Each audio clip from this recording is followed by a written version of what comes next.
What happens when a woman who gave up everything for love discovers that love was a lie? This isn't just a story of heartbreak. It's a story of chilling betrayal and masterful revenge. What happens when a woman who gave up everything for love discovers that love was a lie? This isn't just a story of heartbreak. It's a story of chilling betrayal and masterful revenge. For months, Leah Monroe believed she was living a fairy tale, pregnant with the child of charming biotech entrepreneur Marcus Reed. But while Marcus was sleeping in the arms of his mistress, he was also plotting to cast his pregnant wife aside with nothing. He underestimated her. He forgot who she was before she met him. And in one single silent night, while he dreamt of his future, she took hers back, draining every dollar from his empire and vanishing into thin air. This is the story of how she did it. The silence in the house was the most expensive thing Marcus Reed owned. It was a deep, velvety silence, purchased with triple-paned acoustic glass, acres of secluded woodland in the mountains outside Aspen, and a staff that moved with the ghostly quiet of shadows. For Leah Monroe, now Reed for the past 3 years, that silence had once felt like peace. Now it felt like a tomb. She stood in the center of their cavernous walk-in closet, a space larger than her first apartment in downtown Chicago. Racks of Marcus's custom-tailored suits, yes, Tom Ford Brioni, stood like a disciplined army on one side. Her own wardrobe, a vibrant collection of couture he'd curated for her, faced his in a riot of color and silk. He called her his exotic bird, and this was her golden cage, lined with Dior and Chanel. Leah ran a hand over her belly, where the slight, firm curve of her 5-month pregnancy was now undeniable. This child, their son, was supposed to be the final perfect piece of their perfect life, the heir to the Reed biotech legacy. But the joy she'd felt during the first trimester had curdled into a cold, hard knot of dread in her stomach. The betrayal hadn't been a sudden shattering event. It was a slow poison, seeping into the foundations of their marriage. It began with the little things. The late nights at the office that stretched into sunrises, the business trips to Berlin and Dubai that left him smelling of a perfume that wasn't hers, a faint, clawing scent of jasmine and sandalwood, the way he angled his phone away from her, a screen that had once been an open book, now a dark, reflective secret. Marcus was a creature of habit and immense arrogance. It was this combination that became his undoing. He believed he was too smart to be caught, and that she was too docile, too in love, to ever suspect him. He was wrong on both counts. The first real crack in the facade appeared a month ago. He'd left his secondary phone, the one he claimed was for international business, charging on the nightstand. An almost laughably amateur mistake at 2 a.m. as she lay awake, wrestling with pregnancy-induced insomnia. It lit up not with a call or a text, but a calendar notification. Camille, the Ritz-Carlton, 9 p.m. Don't be late, Camille.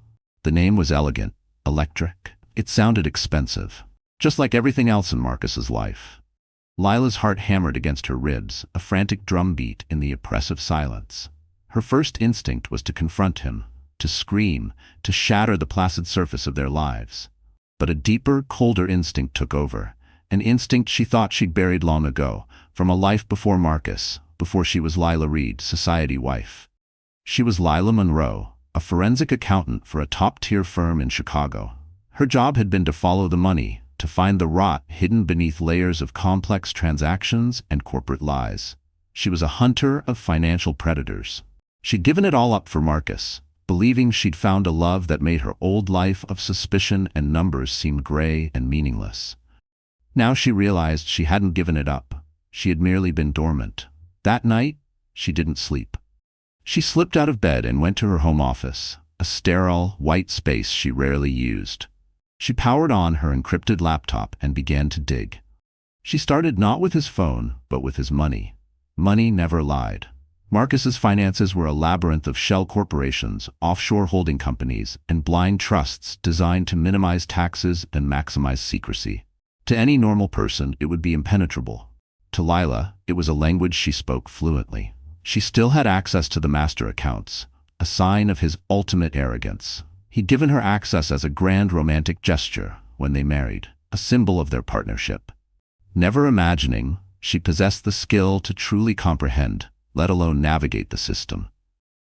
For weeks, she spent her nights mapping his empire while he slept, or while he was out at his business dinners. She was a ghost in the machine, tracing wire transfers, analyzing credit card statements, and cross-referencing expense reports. And there she was, Camille Duval, a name that appeared again and again. A penthouse apartment in a new development downtown, paid for by a shell corporation linked to Marcus. A black Amex card, a supplementary on an account Leah had never seen, racking up charges at designer boutiques and five-star hotels around the world. Flights that mirrored Marcus's own travel schedule, but in first class, one row behind him. He wasn't just having an affair. He was funding a parallel life.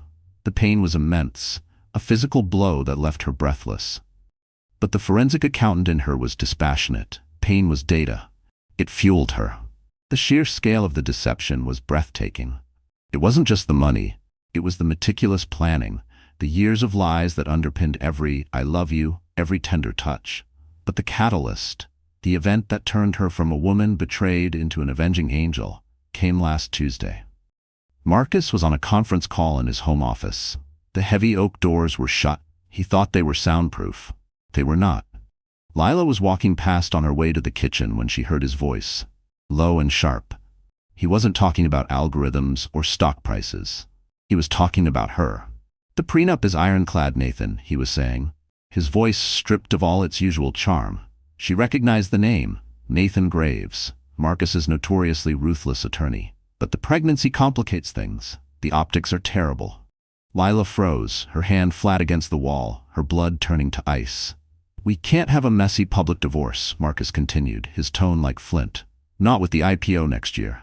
I need to control the narrative. We'll build a case, unstable, hormonal, emotionally erratic. We can get a psych evaluation ordered. We'll prove she's an unfit mother." Unfit mother. The words struck her with the force of a physical assault. He was going to take her son and the settlement. Nathan's voice was a tiny rasp over the speakerphone. "The prenup gives her a one-time payout of $1 million. A pittance. An insult. She'll fight it, of course. But once we have the leverage of the child, she'll fold. She'll take the deal and disappear. She can see the boy on supervised visits, twice a year if she behaves." Leah had to clamp her hand over her mouth to stifle a sob. It wasn't a sob of sadness, it was a sob of pure, unadulterated rage. He wasn't just going to leave her. He was going to erase her, paint her as a lunatic, and steal the only thing in the world that now mattered. He was going to use their child as a weapon to destroy her. In that moment, standing in the cold, silent hallway of her gilded cage, the heartbroken wife died, and the forensic accountant was reborn, armed with a mother's fury. He wanted to leave her with nothing. She would leave him with less. She backed away from the door silently, her mind a maelstrom of calculations. This was no longer about a broken heart. This was war, and she would not lose. She went to her office and locked the door. She pulled up the financial maps. She had created the labyrinth of his wealth. She saw the load-bearing walls, the critical junctions, the keystones that held the entire arch of his fortune together. And she began to draft a plan. Not a plan for divorce. A plan for demolition. She needed an ally, someone she could trust implicitly, someone with a skill set that complemented her own. She picked up her burner phone, a simple, untraceable device she'd bought with cash weeks ago, and typed a single message to the only number saved in it. Her brother, Ryan Monroe.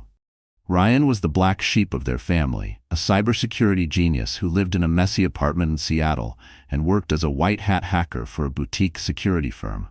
He saw the world in lines of code and firewalls. He'd always despised Marcus, calling him a charismatic sociopath from the day they met. Leah had dismissed it as sibling jealousy.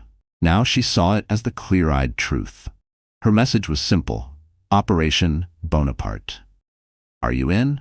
It was a code from their childhood, a reference to Napoleon's escape from Elba, their shorthand for a plan that was audacious, risky, and had to be executed with military precision. The reply came back in less than 30 seconds. "For you? I'd go to war with God. Send me the coordinates."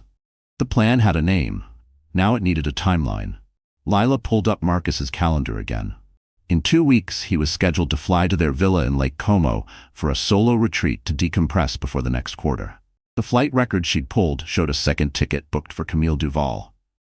They would be together, an ocean away, tangled in sheets she had paid for. They would be sleeping, and she would be working. For the next 2 weeks, Leah played the part of the devoted, glowing, expectant mother. She feigned morning sickness, discussed nursery colors, and smiled lovingly when he touched her stomach. Every smile was a lie. Every touch felt like a spider crawling on her skin. She was a ghost in her own life, observing, gathering, preparing. She meticulously collected the final pieces of the puzzle. The security protocols for the private banking portals in Switzerland and the Cayman Islands, the vocal authentication phrases for his stockbroker, the seed phrases for his various cryptocurrency cold storage wallets, which she found on a thumb drive hidden in a hollowed-out copy of The Art of War in his office. The irony was so bitter, it was almost sweet. Ryan worked on his end, setting up a series of virtual private networks, VPNs that would route her digital activity through a dozen countries in a matter of seconds, making her online presence untraceable. He also prepared a clean slate package for her, a new identity, a passport, a driver's license, and a string of bank accounts in a country with no extradition treaty with the United States. He was her digital ghost maker. The night before Marcus's flight, he was in a magnanimous mood. He presented her with a gift. It was a velvet box. Inside was a ridiculously large diamond necklace. "For the most beautiful mother-to-be in the world," he said, his voice smooth as silk. Leah felt a wave of nausea, and it had nothing to do with her pregnancy. She allowed him to fasten it around her neck, its weight cold against her skin. "It's beautiful, Marcus. Thank you." "I'll miss you," he whispered, kissing her forehead. "I'll be waiting," she replied, meeting his eyes in the mirror.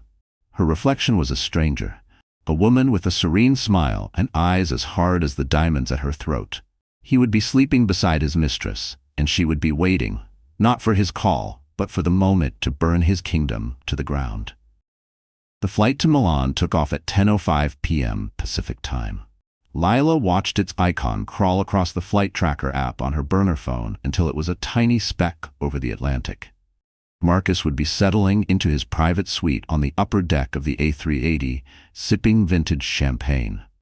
Camille would be a few rows back, perhaps sending him a discreet, thrilling text. The performance had begun.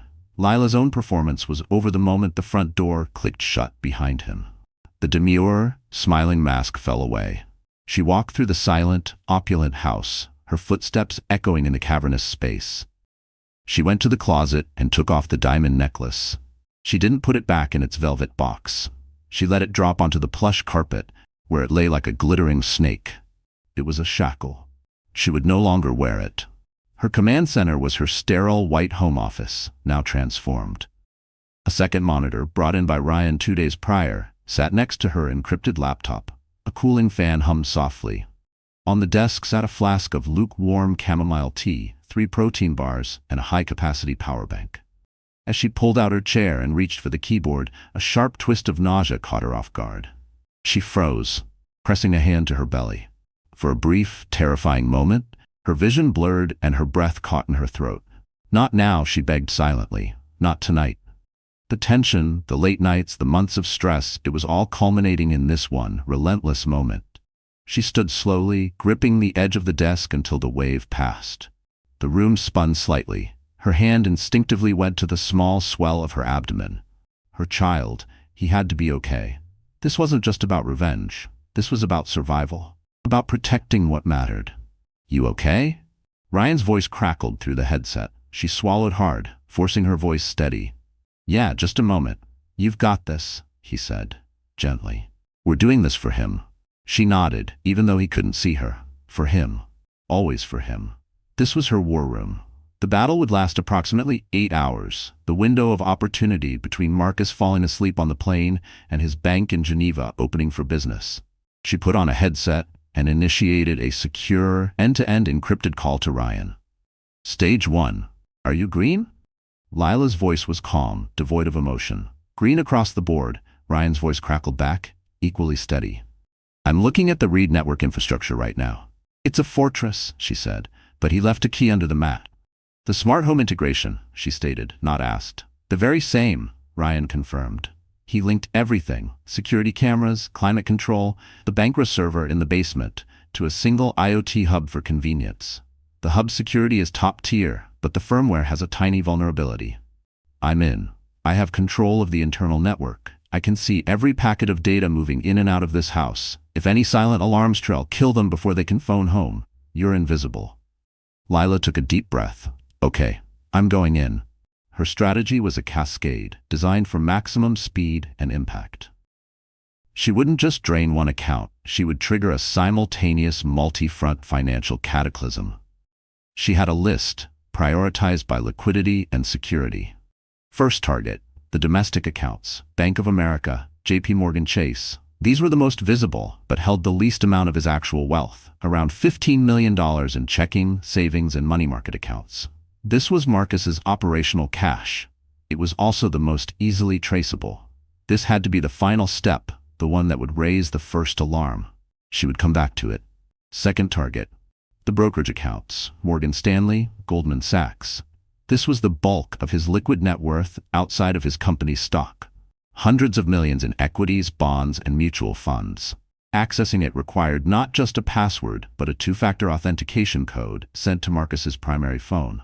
His phone was currently at 35,000 feet, set to airplane mode. Useless to him, but not to her. Ryan, I'm initiating the login for the Morgan Stanley portal. I need you to intercept the 2FA. Ready, he said. Leah typed in the username and the complex password. Emery Dell loves the game 77. She'd figured it out weeks ago. It was a variation of the password he used for his fantasy football league. His arrogance again was her greatest asset. The portal prompted for the 6-digit code. It's sent. Go, Ryan said. After a tense 4-second pause, the SMS was rerouted to a virtual number. Then to me. I'm seeing the packet. Code is 844291. Leah's fingers flew across the keyboard. 844291. Access granted. She was in. A dizzying array of numbers and stock symbols filled the screen. A portfolio worth over $250 million. Her heart pounded, but her hands were steady. She had rehearsed this in her mind 100 times. But now that it was real, her body betrayed her. Her lower back throbbed with a dull ache, and she shifted in her chair, grimacing silently. A jolt of pressure spread across her hips, a reminder of the 5-pound life growing inside her. She bit down gently on her lip, blinking fast to clear the sudden heat behind her eyes. This wasn't just stress, it was fear, raw and maternal. She could not afford mistakes. Not tonight. Not ever. She didn't sell everything at once. That would trigger market alerts and trading halts. Instead, she executed a series of carefully calculated block trades, selling off large positions in highly liquid blue-chip stocks, Apple, Microsoft, Google, and converting them to cash. The money appeared in the core settlement account. Now to move it. She couldn't wire it directly to her new accounts. That was a red flag. This is where the labyrinth of shell corporations came into play. Over the past 3 years, Marcus had occasionally used her name to set up small LLCs for investment purposes. They were empty shells, forgotten entities he'd used to shuffle money around. She had quietly, legally, taken full control of 3 of them. From the Morgan Stanley account, she initiated a series of wire transfers, each just under the $1 million mark, to avoid triggering enhanced scrutiny. The recipient was not a person, but Monroe Capital Advisors, LLC, for consulting services rendered.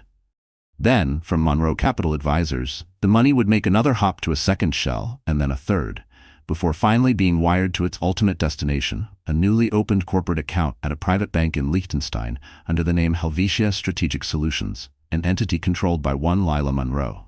It was a painstaking process. Login.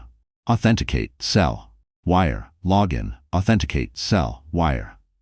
Her vision blurred for a moment, and she leaned forward, exhaling sharply. She reached for the chamomile tea, now cold, and sipped it, letting the warmth settle in her chest, even if just to anchor her. She rubbed the underside of her belly in slow, rhythmic circles, whispering barely audible reassurances to herself. "Almost there," she murmured. "Almost there." For 2 solid hours, the only sounds were the clicking of her keyboard and the low hum of the computers. She repeated the process with the Goldman Sachs account, Ryan flawlessly intercepting the 2FA codes each time. The numbers in the Liechtenstein account grew at a staggering rate. Third target, the offshore fortresses, Pictet Group, Geneva, Butterfield Bank, Cayman Islands. This was the old money, the truly dark money, hidden, protected by layers of international law and banking secrecy. This was the hardest part. The security here was biometric. To access the Pictet account, Marcus used a vocal authentication system. "You need to give me your best, Marcus," Ryan said, a hint of gallows humor in his voice. Leah had prepared for this. She had hours of recordings of Marcus's voice, from podcast interviews, keynote speeches, and most usefully, from a recording she'd made of him dictating notes in his office. Using open-source AI software, she had stitched his words together, creating a digital voice print. It was a long shot. She initiated the call to the Pictet private banking hotline. A crisp Swiss-German voice answered. "Pictet Group, how may I assist you?" "I need to authorize a transfer," Leah replied, her voice disguised by a voice-altering software Ryan had provided. "Of course. Please state your name and account number for verification." She provided the details. "Thank you, Mr. Reed. And now for vocal authentication. Please state the phrase, 'The mountain air is the clearest.'" This was the moment of truth. Leah clicked her mouse. The synthesized voice of her husband, a perfect digital mimicry, spoke from her computer. "The mountain air is the clearest." An agonizing silence followed. Leah held her breath. Had she made the vowels too long? Was the cadence? "Verification successful," the banker said, his tone unchanged. "How may we direct your funds, Mr. Reed?" A wave of relief so intense it made her dizzy washed over her. She quickly dictated the instructions, transferring the entire balance, a shocking €180 million, to the same Liechtenstein account. She used a prearranged excuse about consolidating assets ahead of a new tech venture. The banker didn't question it. His job was to follow instructions from a verified client. The Cayman Islands account was even more difficult. It required a physical security key, a small USB device that generated a one-time cryptographic signature. Marcus kept his on his person at all times, except for the spare, which he kept in the back of his office safe. A safe she had learned the combination to by watching him through a strategically placed nanny cam disguised as a smoke detector a month ago. The transfer was made. Another $95 million joined the torrent of cash flowing into her control. Fourth target, the untouchable. Cryptocurrency.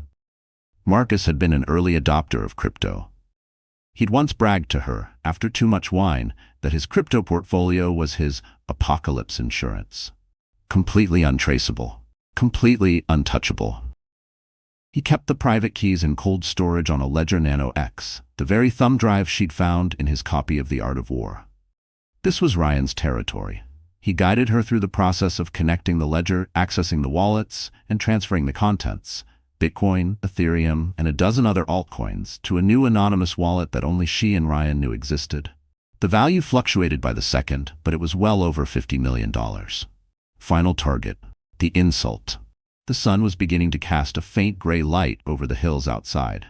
It was 6 a.m. The European banks were open. The New York Stock Exchange would open in 2 hours. The window was closing. It was time for the domestic accounts. Leah logged into the Bank of America portal. No complex security here, just a simple password. She looked at their joint checking account. Balance $786,452.90. This was their life account. Mortgages, staff salaries, her allowance. It was all paid from here.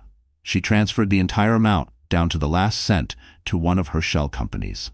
Then she paused with a grim smile. She initiated one final transfer into the account, a deposit for $100. She did the same for his personal checking account at Chase, emptied it completely and deposited a single dollar, enough for a cup of coffee or a bus ticket. It was over. She leaned back in her chair, her body trembling with exhaustion and adrenaline. She looked at the final tally on a spreadsheet she'd kept open. She had systematically liquidated and transferred just over $500 million. "Ryan," she whispered into the headset, her voice flat. "It's done. Phase 1 is complete." "Jesus, Leah," he breathed. "I'm looking at the logs. It's a thing of beauty, a digital guillotine. You didn't just rob him. You completely erased his financial identity." "Phase 2, she said, already moving, her mind focused on the next step. The data. Marcus's server in the basement didn't just run the house. It contained his life. Every email, every document, every contract, and most importantly, a hidden encrypted partition. Labeled contingency. She discovered it during her nightly explorations. Ryan had already broken the encryption. It was Marcus's blackmail folder. Dirt on business rivals, politicians, and even his own board members. It was his ultimate leverage, and now it was hers.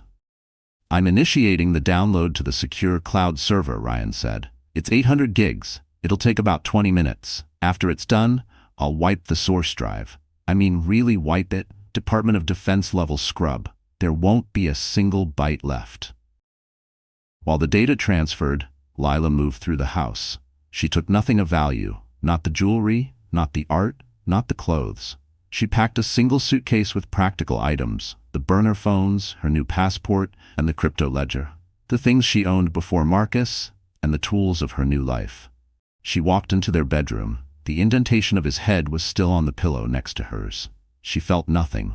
She went into the bathroom and took out the pregnancy test that had started it all, the one she'd saved, with its 2 triumphant pink lines. She placed it squarely on his pillow. Her phone buzzed. "Download complete. Wiping the drive now." "Now you need to go," Ryan said. "Leah, get out of there. The digital trail is gone. Now the physical one has to disappear too." She walked down the grand staircase for the last time. In the foyer, she paused and looked at a large framed portrait of her and Marcus on their wedding day. They looked so happy, so full of hope. It was all a lie. She took the single house key from her purse, placed it on a marble table beneath the portrait, and walked out the front door, not bothering to lock it behind her. An untraceable car service she had booked was waiting for her at the bottom of the long, winding driveway. The sun was rising. It was the first day of her new life, and the last day of Marcus Reed's. He just didn't know it yet. Marcus Reed woke up to the gentle rocking of descent into Milan and the syrupy voice of a flight attendant offering him a hot towel. He felt magnificent. The 8-hour flight had been a blissful, dreamless void. He'd spent the first 2 hours texting Camille, building anticipation for their week together, before sliding into a deep, untroubled sleep. He was a master of the universe, flying toward his mistress in his private sky throne, his perfect life and pregnant wife waiting patiently for him back home. He deplaned, breezed through a private customs channel, and found Camille waiting for him just beyond the gate. She was stunning, wearing a white linen dress that clung to her in the humid Italian air. He kissed her deeply, a public display of ownership. "I missed you," she murmured against his lips. "The wait is over," he said, taking her hand and leading her toward the waiting black Mercedes that would spirit them away to Lake Como. The first sign of trouble was innocuous. As they settled into the plush leather seats for the hour-long drive, Marcus took out his Amex Centurion card to pay the private handler who had expedited their arrival. "My apologies, Mr. Reed," the man said with a slight bow, handing the card back. "It has been declined." Marcus stared at the man, then at the card. Declined? That was impossible. It was a card with, for all practical purposes, no limit. He must have misswiped. "Run it again," he commanded, his voice sharp with annoyance. The man did. The result was the same. A flicker of irritation crossed Marcus's face. He handed the man a different card, a J.P. Morgan Reserve card. Declined. Camille watched, her brow furrowed with concern. "Is everything all right, darling?" "It's nothing," Marcus snapped, his face flushing. He pulled a thick roll of euros from his travel wallet and peeled off several €100 notes, thrusting them at the handler. "A network issue with the American banks. It happens." But a cold seed of unease had been planted. Throughout the scenic drive, as the majestic Alps rose around them, Marcus was uncharacteristically silent. He kept checking his phone, trying to access his banking apps. Each one met with a new, baffling error message: invalid credentials. "Please contact customer support." He tried to reset a password. The request for a confirmation code went to his email. When he tried to log into his email, that too was blocked. "Unusual activity has been detected on your account. Access has been suspended." By the time they arrived at the grand waterfront villa in Como, Marcus's mood had soured completely.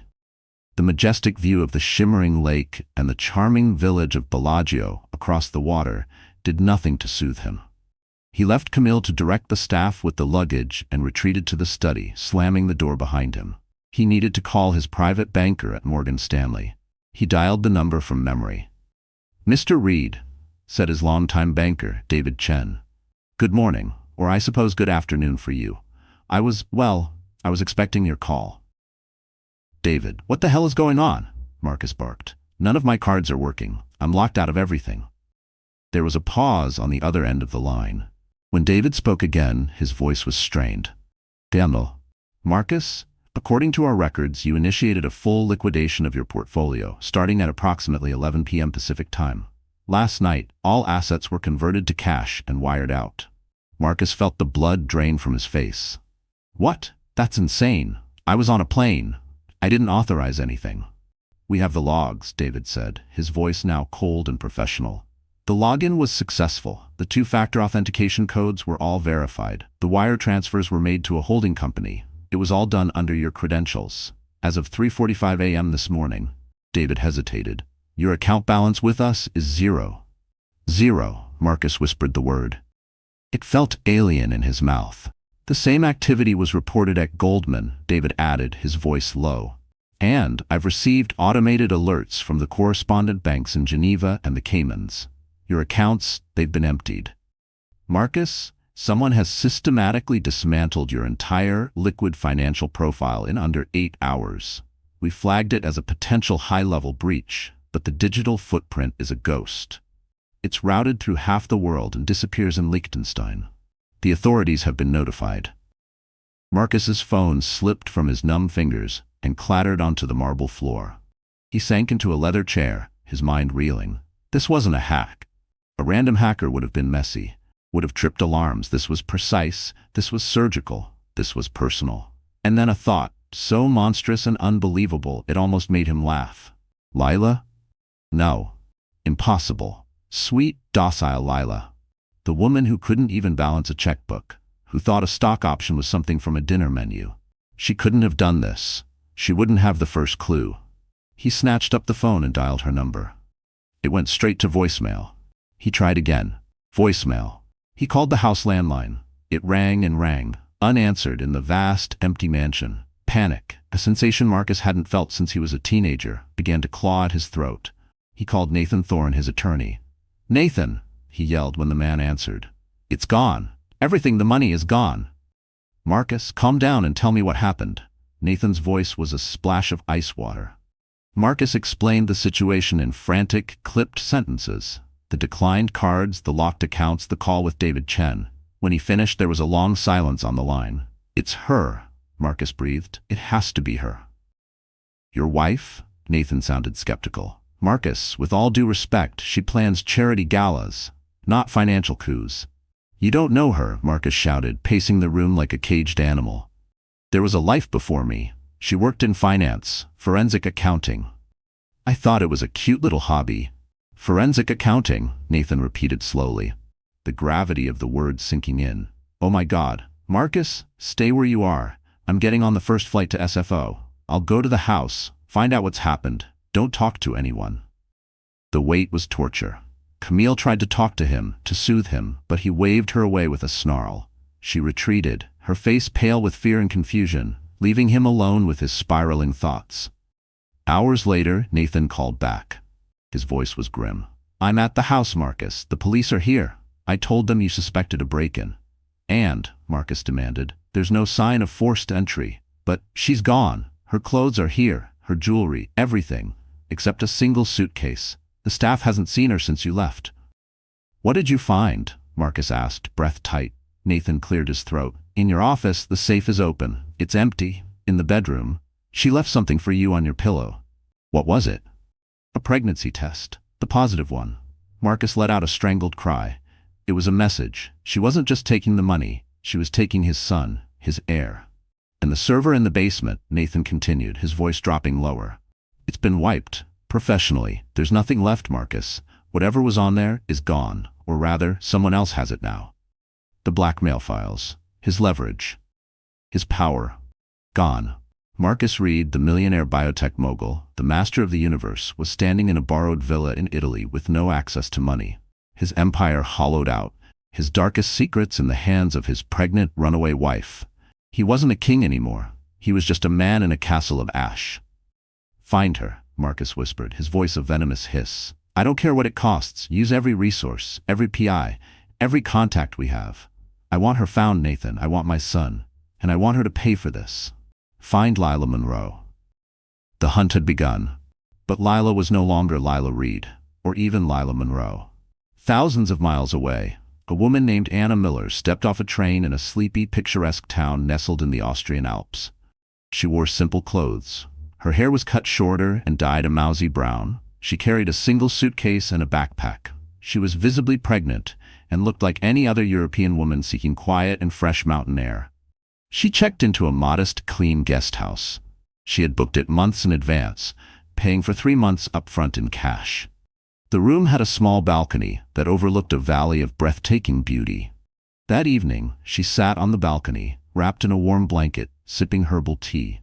She logged onto her new laptop, connecting to the internet via a secure, anonymous satellite link, arranged by Ryan. She opened a single file, a live feed of the financial markets. She watched as the first reports began to surface on niche financial blogs. Unusual trading activity detected in Reed Biotech-linked accounts. Rumors of a massive, coordinated breach against CEO Marcus Reed.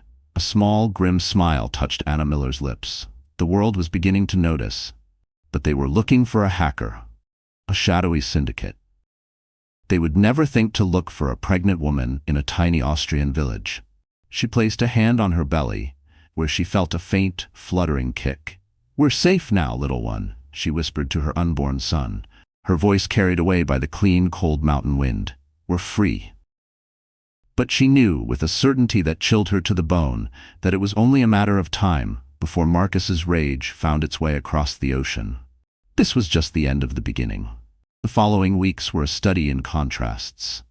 For Marcus Reed, they were a descent into a special kind of hell, one reserved for the powerful who suddenly find themselves powerless. For Lila, now living and breathing as Anna Miller, they were a quiet, nerve-wracking renaissance. Marcus's life imploded with spectacular speed. The news of his financial wipeout could not be contained. It bled from niche financial blogs into the mainstream press. Tech titan Marcus Reed, victim of unprecedented cyber heist, screamed one headline. "Reed's fortune vanishes overnight," cried another. His company's board of directors, already jittery about the upcoming IPO, went into panic mode. The IPO was indefinitely postponed. His reputation, once his most valuable asset, was now toxic. He was a prisoner in his own mansion. He couldn't pay his staff, who quickly departed. He couldn't pay the legion of landscapers, pool cleaners, and security guards. The grand house began to feel less like a palace and more like a mausoleum, gathering dust. He lived on takeout food, paid for by Nathan Thorne's corporate card, a daily humiliation that gnawed at him. The wrappers piled on his desk like silent accusations, each meal a reminder that he was no longer in control, no longer feared, no longer admired. He had gone from being a titan of industry to a man begging favors and borrowing pride. His rage was a living entity.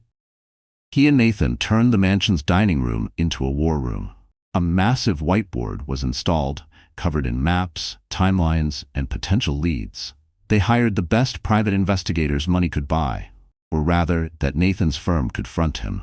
They scoured flight manifests, border crossings, and financial transaction records, but they found nothing. Lila had vanished, as if she'd never existed. There was no record of a Lila Reed or Lila Monroe leaving the country.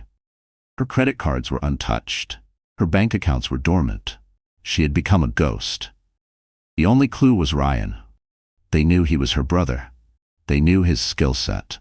Marcus's investigators descended on Ryan's life, but he was just as clean. He'd wiped his own digital tracks with the same professional precision.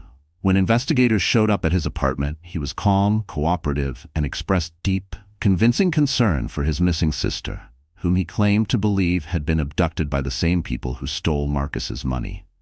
He was an unshakable wall of plausible deniability. "She's smarter than we thought," Nathan conceded one evening, staring at the blank whiteboard. "She didn't just run, she executed a pre-planned exfiltration. She had help, professional help." "It was her brother," Marcus hissed, slamming his fist on the table. "I know it was. Knowing it and proving it are two different worlds, Marcus, and even if we could prove it, he's not the one with your $500 million. Marcus's only hope, his only focus, was Camille. He interrogated her relentlessly. He replayed every conversation she'd ever had, every chance encounter. Camille, terrified and trapped, racked her brain. She was always so quiet, so polite, Camille sobbed during one of their sessions. We barely spoke. She talked about the baby, about wanting to raise him somewhere with fresh air, away from the city. Fresh air? Marcus roared. The whole world has fresh air. The outburst echoed off the marble like a warning shot from a man unraveling. He wasn't searching anymore. He was hunting out of desperation, grasping at fragments of a life that was slipping further from his reach. No? Wait, Camille said, her eyes widening. There was one thing. A long time ago, at a charity auction, she was looking at a painting, a landscape. She had this wistful look on her face. I asked her about it. She said it reminded her of a place. Her grandmother used to take her there as a girl. A place she said was the most peaceful on earth. Marcus leaned forward, his eyes boring into her. What place, Camille? What was the name of the place? Hallstatt, Camille whispered. She said it was a tiny village on a lake in Austria. It was a sliver, a ghost of a memory, but it was more than they'd had in a month. Nathan immediately dispatched a team of his best investigators, discreet, Europe-based operatives, to the Salzkammergut region of Austria. Their instructions were simple. Don't look for Leah Reed. Look for a pregnant, single American woman who arrived about a month ago. Blend in. Watch. Wait. Meanwhile, in Hallstatt, Leah, as Anna Miller, had settled into a rhythm. Her life was simple, monastic. She woke early, took long, slow walks along the edge of the crystal-clear lake, bought fresh bread and cheese from the local market, and spent her afternoons reading books on motherhood and child development. The town, with its charming 16th-century houses clinging to the mountainside, was a balm to her soul. Each breath of clean alpine air felt like a whispered promise that she had done the right thing. Still, even in the quiet, her mind never truly rested. Beneath the surface of peace, a tremor of anxiety thrummed, a persistent reminder that freedom, for her, could never be permanent. For the first time in years, she felt the silence not as an oppressive void, but as genuine peace. She kept track of Marcus's downfall through the news. She felt a grim satisfaction, but no joy. Her goal had not been to revel in his destruction, but to secure her and her son's survival. She also had a second, more powerful insurance policy, the blackmail files. Ryan had helped her set up a dead man's switch. A secure server was loaded with the most damning of Marcus's files, curated into neat folders labeled with the names of board members, politicians, and business rivals. If Leah failed to log in and reset a countdown timer every 72 hours, the server would automatically email the contents of those folders to the people involved, as well as to a list of major international news outlets. It was a weapon of mutually assured destruction. As long as she was safe, Marcus's secrets were safe. If she disappeared, so did his world. The first sign that her peace was about to be shattered came in the form of a man in a tweed jacket. She saw him at the local cafe, reading a German newspaper, but holding it like a man who didn't speak the language. She saw him again the next day near the funicular railway, ostensibly taking pictures, but with his lens pointed more often toward the town square than the mountain view. He didn't look like a tourist. He looked like a hunter. Her blood ran cold. The false calm she had cultivated cracked in an instant. Her breath came fast and shallow, her fingers tingling with the unmistakable rush of panic. The walls of Hallstatt, once comforting, now closed in around her like a trap. She went back to her guest house, her heart pounding, and immediately called Ryan on their secure line. "They're here," she said, her voice tight with fear. "I've spotted one. There may be more." "Okay, stay calm." Ryan's voice was a steadying presence. "The plan is in place. Are you ready to move to phase 3? "I'm ready," she said, her hand instinctively going to her now very prominent belly. She had no choice. This was no longer about revenge or escape. It was about survival. For both of them. "Good. The Swiss package is waiting for you. Go now. Don't take anything that connects you to Anna Miller. I'll wipe your digital trail here. Anna Miller will cease to exist within the hour. Be safe, sis." Leah hung up. She took a deep breath, steeling herself. The quiet interlude was over. The war was entering a new phase. She left the guest house with nothing but a small purse. She walked calmly to the train station, but instead of buying a ticket, she went into the restroom. 5 minutes later, a different woman walked out. The mousy brown wig was gone, replaced by a chic black bob. Simple glasses framed her eyes, and a stylish maternity coat had replaced the plain one she'd been wearing. She now looked less like a German Hausfrau and more like a wealthy Parisian on holiday. She bypassed the train and went to the local car rental agency, a pre-booked reservation under her third identity, Chloe Dubois. She didn't drive east toward Vienna. She drove west, toward the Swiss border.